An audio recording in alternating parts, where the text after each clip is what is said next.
Welcome to The Explainer. Today, we are tackling one of the oldest, one of the most fundamental questions in all of philosophy. How do we actually know what we know? Okay, let's just dive right in with a thought experiment. It sounds simple, but it's surprisingly tricky. I want you to really think about it. How do you know for sure that you are not dreaming right now? You know that feeling, right? We've all been there. You wake up from a super vivid dream, and for a split second, you're completely disoriented. Well, that moment is exactly what philosophers love, because it forces us to question the line between what seems real and what actually is real.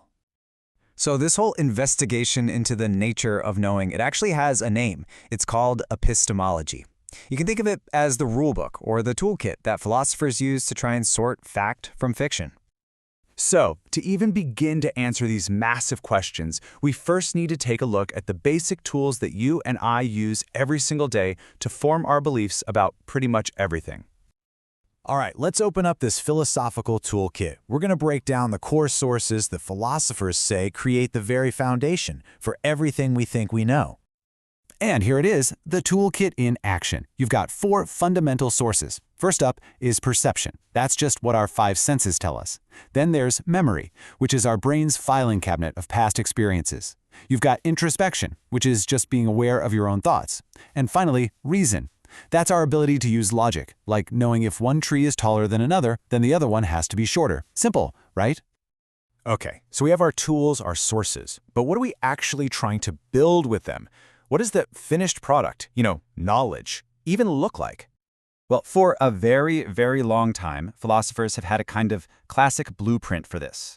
Think of it as a 3-part test to see if a belief can officially get the title of knowledge. And here it is. It's called the justified true belief model. For centuries, this was the gold standard. So, first, you have to actually believe the thing. Second, the thing has to actually be true. And third, and this is the big one, you need to have a good reason, a justification for your belief. Sounds pretty solid, right? Well, for the most part. So let's go back to our lawn example. You believe there's a lawn in front of you. Check. There is actually a lawn there. Check. And what's your justification? Well, you can see it, you can feel it. Check. All 3 boxes are ticked. According to this classic model, you know there's a lawn there. It's a perfect example of how this is supposed to work, though, as you can imagine, philosophers absolutely love finding the cracks in any theory. And right on cue, just when we think we've got a solid definition, a new challenger steps into the ring. This is the skeptic, and they come back with one final, really tough question.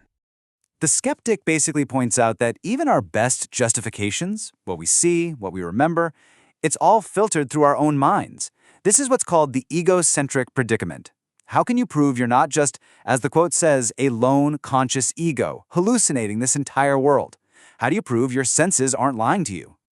And this slide just lays out that core conflict perfectly. The common sense view is how we live our lives every day. We trust that what we see is real. But that skeptical view is always kind of lurking there in the background because, let's be honest, it's impossible to completely disprove. We can't step outside of our own heads to double-check reality. Okay, so you might be thinking, this is fascinating, maybe a little bit of a headache, but why does this philosophical rabbit hole actually matter in real life? Well, it turns out it matters now more than ever. And here's the most important takeaway from all of this. The goal of epistemology isn't to make us all paranoid skeptics who doubt everything. It's actually the opposite. It's about learning how to believe things for the right reasons. I mean, think about it. We live in a world that is just flooded with information, misinformation, and echo chambers.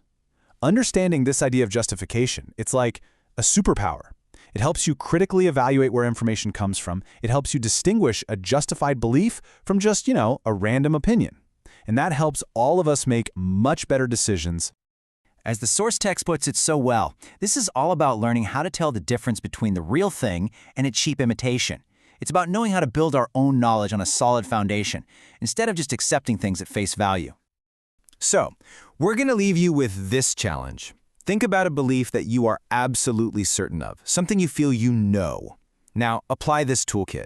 What's your justification? Is it perception? Is it reason? Is it memory? Because testing our own foundations, that isn't really about creating doubt. It's about building a stronger, more honest understanding of the world and of ourselves.